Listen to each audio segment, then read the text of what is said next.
الحمد لله وكفى وسلام على عباده الذين اصطفى أما بعد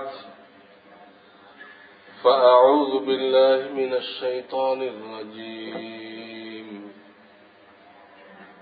بسم الله الرحمن الرحيم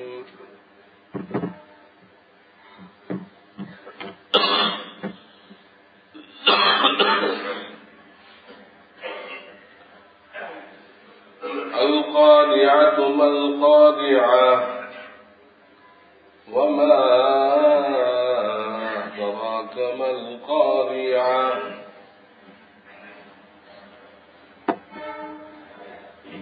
إلى آخر السورة.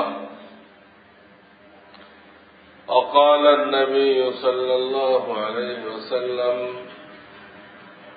أكرم الرجل مخافة شر أو كما قال رسول الله صلى الله عليه وسلم. الحمد لله الحمد لله. ঈমানের বিষয়ে বয়ান চলতেছিল যে 7টা বিষয় আছে যেগুলোকে ঈমানের আরকান বলা হয়, ঈমানের স্তম্ভ। তার একটা বিষয় হল আল ইয়াউমিল আখির, কিয়ামত দিবসের উপরে আমি ঈমান আনলাম, বিশ্বাস করলাম। তো আমি বলতেছিলাম এই যে সংক্ষিপ্ত একটা কথা আল ইয়াউমিল আখির,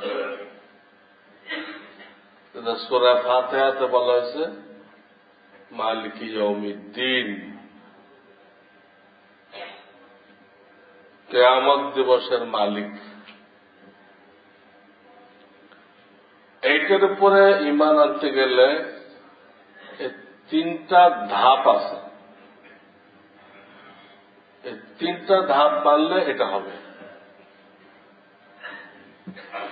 একটা হলো কিয়ামতের কিছু আলামত আছে যেটা কিয়ামতের আগে ঘটবে। 2 নম্বর, মূল কিয়ামত যখন সংগঠিত হবে, মূল কিয়ামত,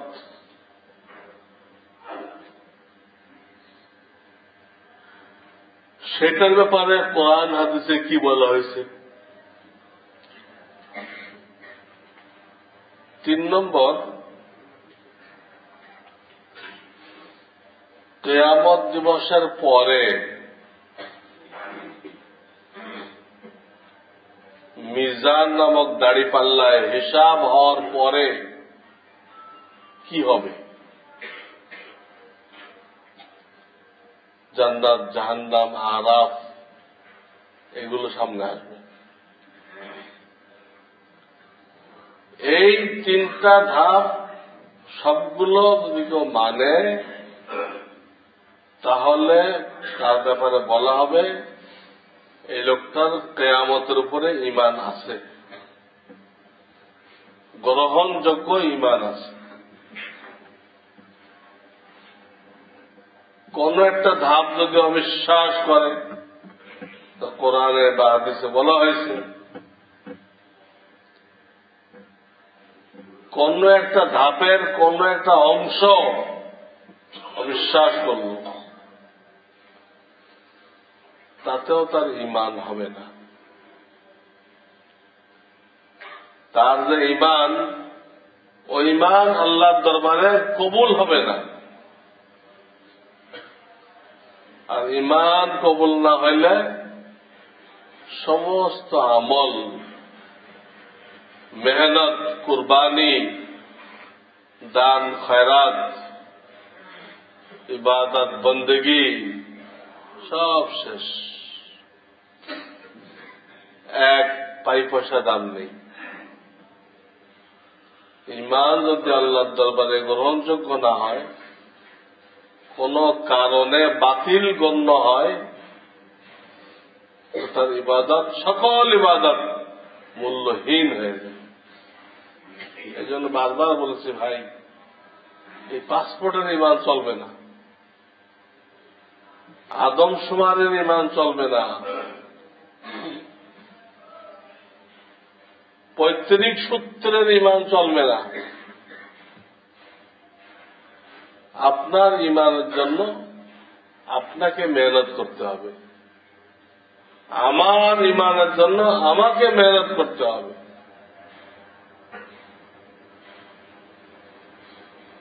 নবীজি সাল্লাল্লাহু আলাইহি ওয়াসাল্লাম নিজের মেয়েকে বলেছেন, তোমার ইমান তুমি ঠিক করো, ঠিক করে জাহান্নাম থেকে বাঁচাও, নিজেকে বাঁচাও।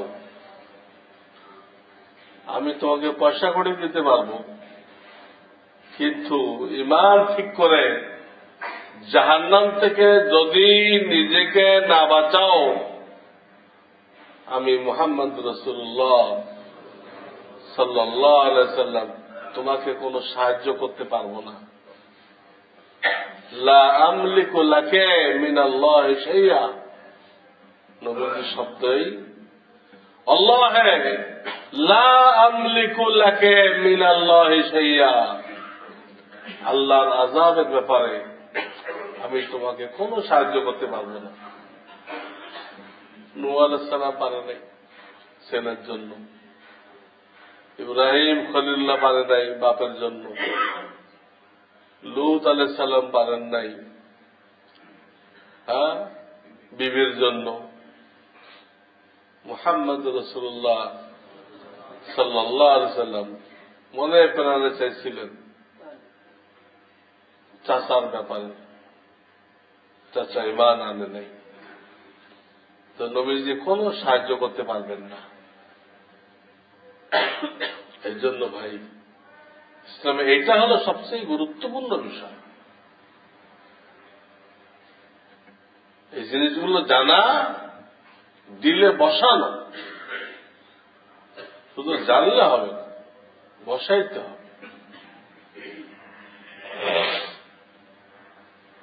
তো আজকে কিছু আলামত দিয়ে আলোচনা করা হইতেছে, এগুলো সব একটা গুনাহ কবিরা। এই গুনাহগুলো বেড়ে যাবে,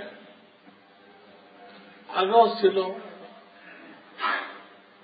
কম, কিন্তু কিয়ামতের আগে ব্যাপক হয়ে যাবে। নবীজি সাল্লাল্লাহু আলাইহি ওয়াসাল্লাম বলার উদ্দেশ্য, এটা তো ঘটবেই, আল্লাহর ফয়সালা, কিন্তু তোমরা যারা আমার উম্মত আছো, তোমরা এটা চেষ্টা করো তোমার সামনে না ঘটুক, আর পরে হোক, প্রত্যেকে চেষ্টা করো। তারপর আল্লাহর ফয়সালা যখন হবে হবে। আমাদেরকে দায়িত্ব দেওয়া হয়েছে যে আমরা চেষ্টা করে এই গুনাহগুলো বন্ধ করা। এই হাদিসের মধ্যে আসছে কি কি গুনাহ ব্যাপক হয়ে যাবে। ইযা তুখিদাল ফাইউ দুআলান, যখন জনগণের মালকে সরকার নিজের মাল মনে করবে আর ওইরকম তসরুফ করবে, খরচ করবে, আমার মাল, অথচ তার মাল না, জনগণের সেবার জন্য ছিল। সেবাতে না লাগায় তার ব্যক্তি স্বার্থে সে ওই মাল উড়াইতে থাকবে, অপচয় অপব্যয় করতে থাকবে। এক নম্বর, হুকুমতে যারা আসবে তাদের মধ্যে ওই আমানতদারি থাকবে না, এই একটা আলামত। লক্ষ্য করলে দেখাই যায় হুকুমতের লোকেরা যেই হুকুমত হোক, তারা কি বাপের মাল উড়ায়?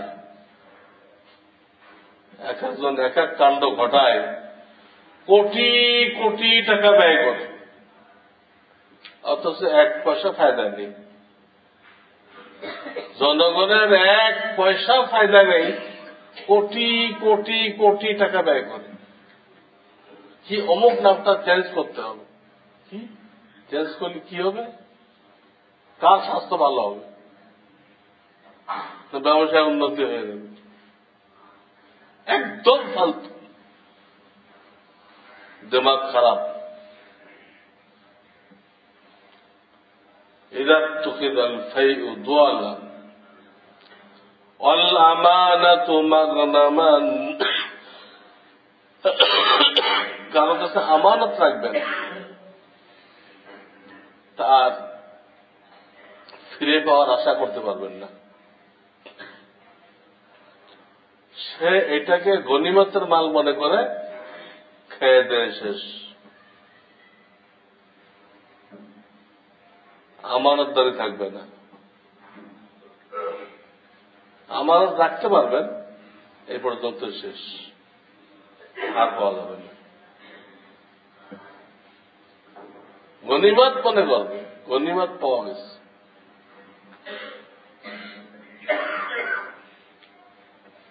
অথচ আমানত ইমানের অংশ। আমানতদারি নেই তো ইমান নেই। অথচ সে আমানতের ব্যাপারে মানুষ এইরকম নির্ভীক হয়ে যাবে যে এটা খেয়ানত করবে। আমানত এমন জিনিস যে একটা লোক আপনার কাছে কিছু টাকা আমানত আছে, এখানে কিছু নোট ছেঁড়া ফাটা আছে, আপনার মন চাইতেছে এটাকে পরিবর্তন করে নতুন নোট রাখতে, তো শরীয়ত আপনাকে অনুমতি দেয় না। অনুমতি দেয় না, ওরকমই থাকবে। ওখান থেকে আপনার ফায়দা উঠানোর কোন রাস্তা নেই। খালি হেফাজত করবেন, যখন চায় ফেরত দিবেন। আমানত। আর তাছাড়া জামানত, আমানত জামানত, ওটা করজও বলা হয়। জামানত যদি রাখেন তবে ফায়দা হাসিল করতে পারবেন।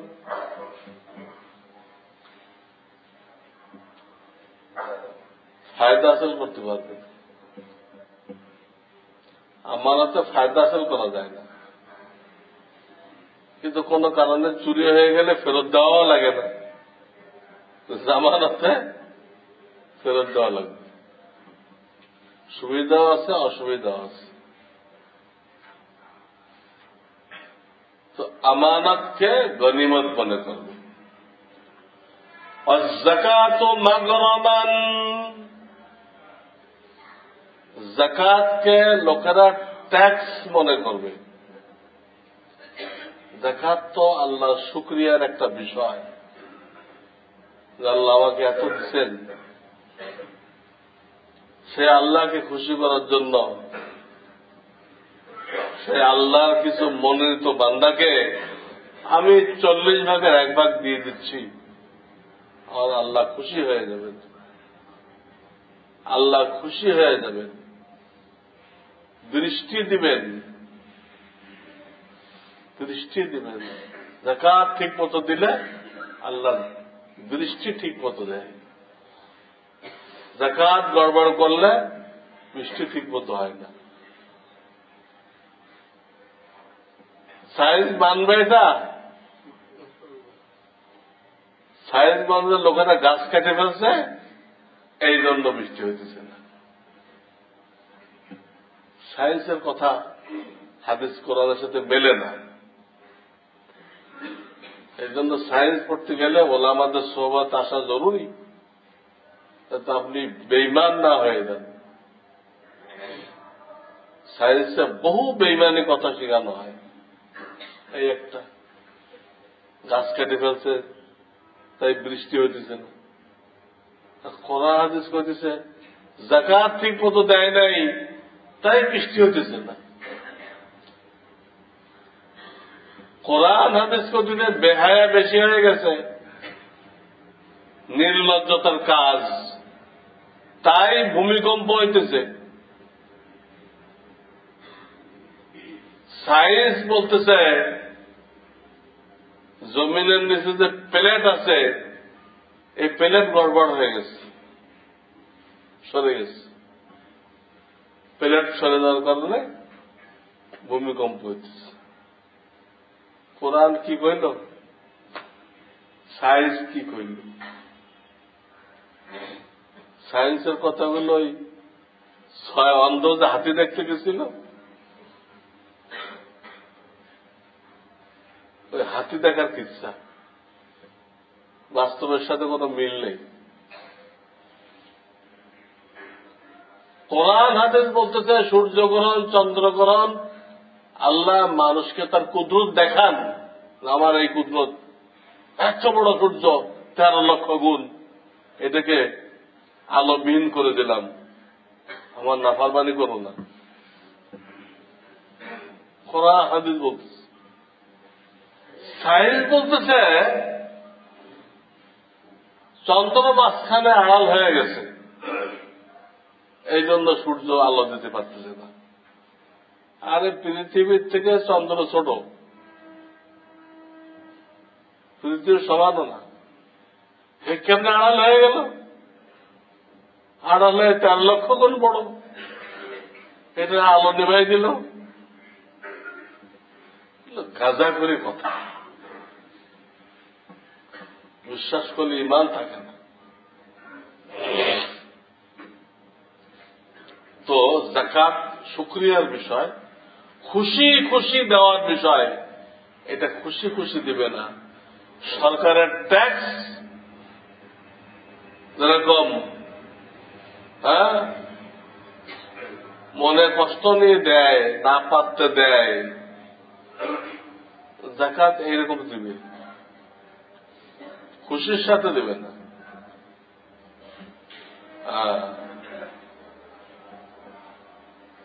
ইবাদত, যাকাত তো ইবাদত, ইবাদত হিসেবে দিবে না। কেউ দেবে নাম কেনার জন্য, ওখানে শাড়ি বিতরণ করা হয়েছে, 1 লাখ মহিলা আসছে, পয়লা পৃষ্ঠার ছবি আসছে, এর নাম যাকাত। আবার কয়েক দোকানদার যাকাতের কাপড় বিক্রি করতেছে। যাকাতের কাপড় কি এটা আলাদা? যাকাতের কোন কাপড় আছে নাকি? তোমার কি পরিমাণ নষ্ট হয়েছে মানুষের। মশারি বানায় কই দেবে, এটা যাকাতের কাপড়। এই মশারি দিয়ে আল্লাহর ইবাদত করবেন আপনি, আর আল্লাহ এটা কবুল করবে? যাকাতের কাপড় করাটাই তো করলাম, তার মানে নিম্নমানের কাপড়, নিম্নমানের জিনিস দিবে আল্লাহকে সন্তুষ্ট করার জন্য। দিন এর একটা আলামত। লোকেরা দুনিয়া হাসিল করার জন্য দিন শিখবে।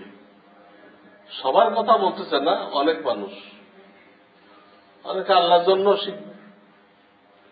কিন্তু কিয়ামতের আগে অনেক মানুষ পাওয়া যাবে খুব কষ্ট করে দিন শিখতেছে, এলেম শিখতেছে, উদ্দেশ্য এলেম না। কি সুন্দর কেরাত নষ্ট করতেছে। কাজী উবাইদুল্লাহ সাহেবের কাছে যায়, উদ্দেশ্য আল্লাহকে রাজি করা না, উদ্দেশ্য হল প্রতিযোগিতা যাবে। কোথায় যাবে? প্রতিযোগিতা করতে যাবে। এইটা কি কোন দিন? প্রতিযোগিতা করা কোন দিন? তো রিয়াকার, তাকাব্বুরি। আর এর জন্য মেয়েরাও সফর করতেছে। একটা মেয়ে হেফজ প্রতিযোগিতা করার জন্য একা যেতেছে,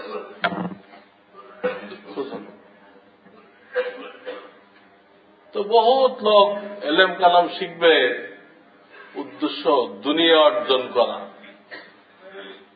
আরব বিশ্বে ভালো চাকরি পাওয়া, আরব বিশ্বে ভালো চাকরি পাওয়া, খুব ভালো আরবি বলতে পারে, এটা কিয়ামতের আলামত। এলেম এই জন্য না, এলেম তো আল্লাহকে পাওয়ার জন্য। এলেম আরব বিশ্বে চাকরি পাওয়ার জন্য না, প্রতিযোগিতা করে ডলার, রিয়াল, টিভি আনবে এই জন্য না। এইসব কারীদের তো দাঁড়িয়েও নেই।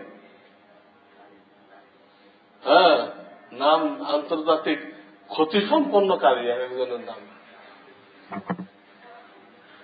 হেলালি, বেলালি, কত রকম কারী, দাঁড়িয়েও নেই।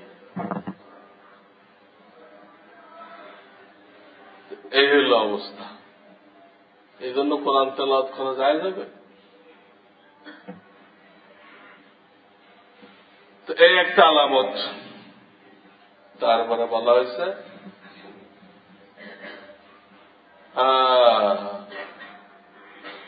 আতা আর-রাজুলু ইমরাতাহু ওয়া আক্কা উম্মাহু। পুরুষরা বিবির গোলামি করবে, মাকে চাকরানি বানাবে। কিয়ামতের আলামতের মধ্যে বলতেছে পুরুষরা বিবির গোলামি করবে, আর মার পজিশন হল বাসার কাজের বুয়া, এই হল মা। কিয়ামতের আলামত। এক হাদিস দ্বারা বোঝা যায় এটা যারা করবে মৃত্যুর সময় ঈমান নসিব হবে না, ঈমান নসিব হবে না, ঈমান নষ্ট হয়ে যাবে। আল্লাহ রসুলের পরে সবচেয়ে হক বাপ মায়ের।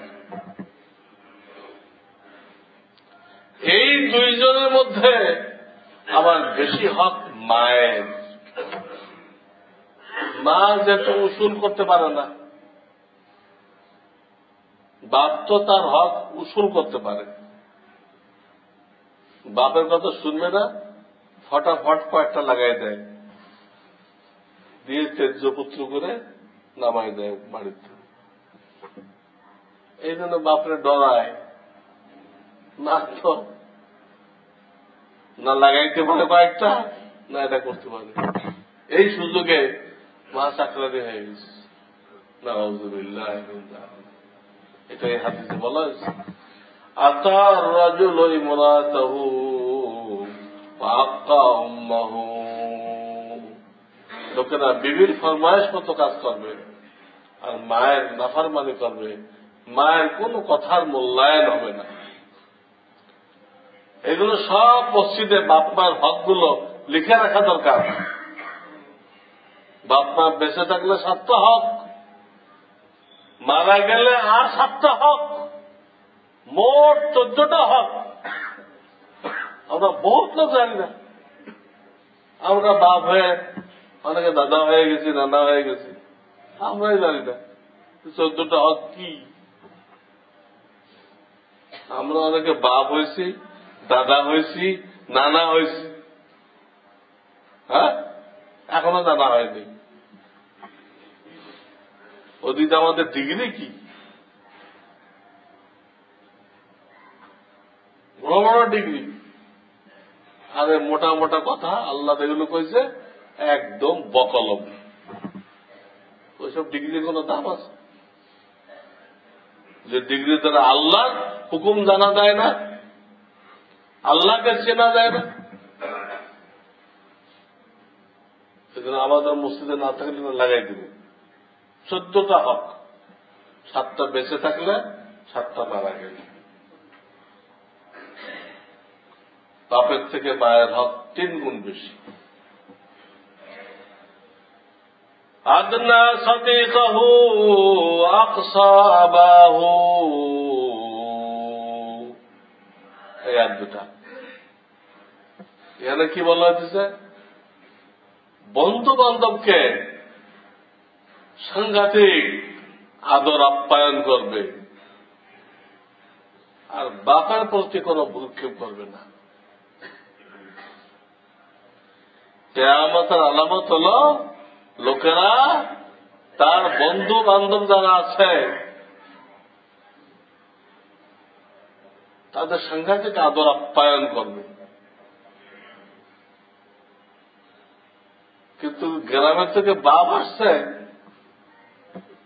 কোন কিছু ব্যবস্থা নেই। বাসি ডাল খাওয়ায় বিদায় করে দিচ্ছে,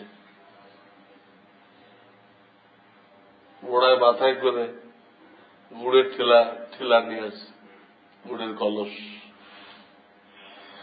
কোন কদর নেই। আর কতগুলো জাহেল তো বলেই দিছে, তার বন্ধু বান্ধব একটা লোক আছে, কে এটা,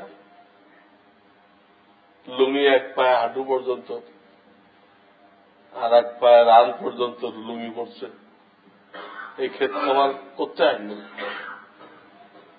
বললো আমার ওই গ্রামের গরুগুলো দেখেন,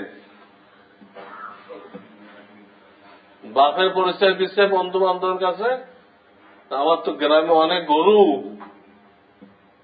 উনি ওই গরুগুলো দেখাশোনা করেন।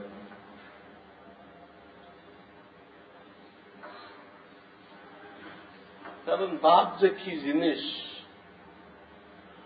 এটা সে কোনো ক্লাসে পড়েনি। এত ক্লাস পড়ল, বান্নরের থেকে মানুষ হল, কিন্তু বাপ যে কি জিনিস তার দিকে একবার তাকাইলে, বাপ মায়ের দিকে একবার তাকাইলে একটা কবুল হজের সব,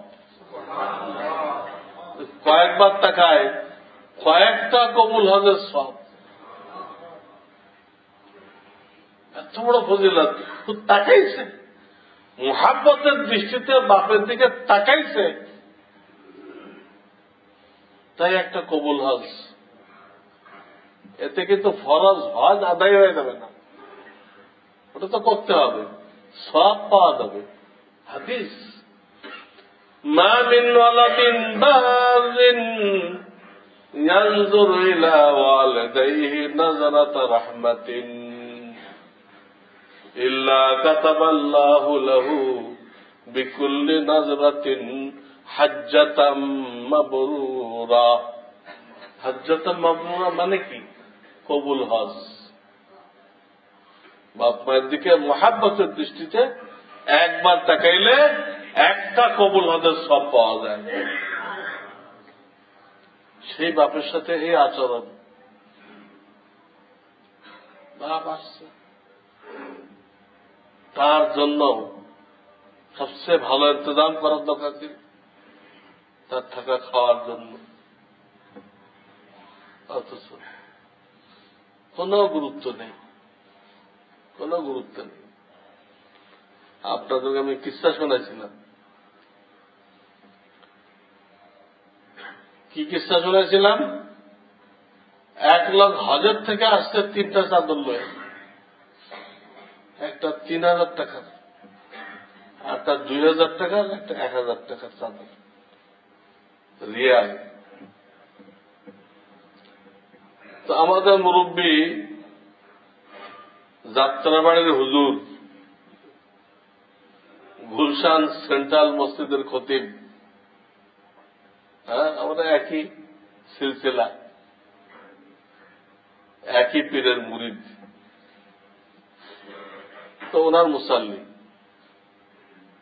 ওনার সাথে মশওয়ারা করছে, পরামর্শ করছে, শুধু 3টা চাদর আমি আনছি, তো আমি চাইতেছি 1000 টাকারটা আমার নিজের আব্বাকে দিতে, আর 2000 টাকাটা আমার শ্বশুর আব্বাকে দিতে, আর 3000 টাকাটা আমার উকিল বাপকে দিতে।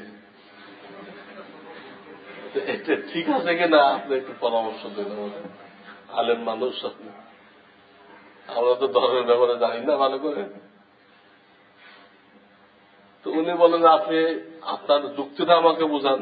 আপনি যে বললেন এইভাবে দিবেন, এর পিছনে যুক্তি আছে না, ওটা আগে বলেন। বললো উকিল বাপ তো আমার বিবিকে আমার হাতে তুলে দিছে, কিন্তু ওনার অবদানটা সবচেয়ে বেশি, আমার বিবিকে আমার হাতে তুলে দিছে, তো ওনার হকটা বেশি, তো ওনারটা 3000। আর শ্বশুর আব্বা উনি তো আমার স্ত্রীর জনক, এই জন্য অন্তত ওনাকে সেকেন্ড ডিভিশন দেওয়ার দরকার, স্ত্রীর জনক উনি। আর আমার বাবার তো কোনো তো অবদানই নেই, উনি খালি বাপ।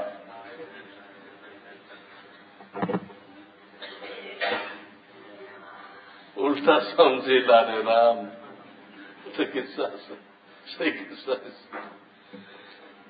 আপনি তো একদম গলত বুঝছেন। আপনার বাপকে নিজের বাপকে দেন 3000 টাকাটা, আর শ্বশুর আব্বারে দেন 2000 টাকাটা। আর উকিল বাপ নামে কোন জন্তু তো শরীয়তে নেই, তাও আপনি বানাইছেন, যাক বানাইছেন, ওরে দেন 1000 টাকাটা। ওই নামে কোন জন্তু আমাদের শরীয়তে নেই, লোকেরা বানায় খামাখা। একটা মেয়ে তাকে বাপ মনে করে, তার সামনে যায়, পর্দা করে না, সারা জীবন গুনাহ হয়।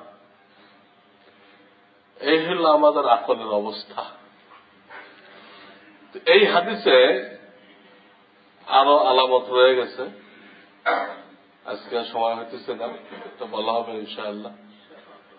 এগুলো আমাদের জানতে হবে কি জন্য, যাতে আমাদের দ্বারা এই ধরনের কাজ না হয়, আমাদের বন্ধু বান্ধবদের দ্বারা এই ধরনের কাজ না হয়। এটা আল্লাহ রাসূল চাইছেন, তাই বলেছেন। তিনি এই জন্য বলেন নাই যে এইগুলো আমরা আলোচনা করব আর সুবহানাল্লাহ পড়ব আর বলবো যে আমাদের রাসূল যা বলে গেছেন অক্ষরে অক্ষরে খেটে গেছে, এই জন্য কিন্তু বলেন নাই যে আপনি এই মন্তব্য করবেন আমাদের রাসূল যা বলে গেছিল অক্ষরে অক্ষরে বাস্তবায়ন হয়েছে, হবেই। কিন্তু আল্লাহ রাসূল ওনার কোন কথা জের জমা বেশ কম হবে না, খাটবেই। কিন্তু আপনাকে বুঝতে হবে ওটা বলার জন্য তিনি বলেন নাই। এই অন্যায়গুলো আমাদের দ্বারা না হয়, আমাদের বন্ধু বান্ধব দ্বারা না হয়, এর মেহনত করার জন্য, চেষ্টা করার জন্য তিনি এগুলো উম্মতের সামনে রাখছেন। তো আল্লাহ তৌফিক দিলে এই হাদিসের, এটা একটাই হাদিস, বাকি অংশ সামনে পেশ করা হবে। আল্লাহ তাআলা আমাদেরকে এইসব গুনাহ থেকে বাঁচার তৌফিক দান করেন।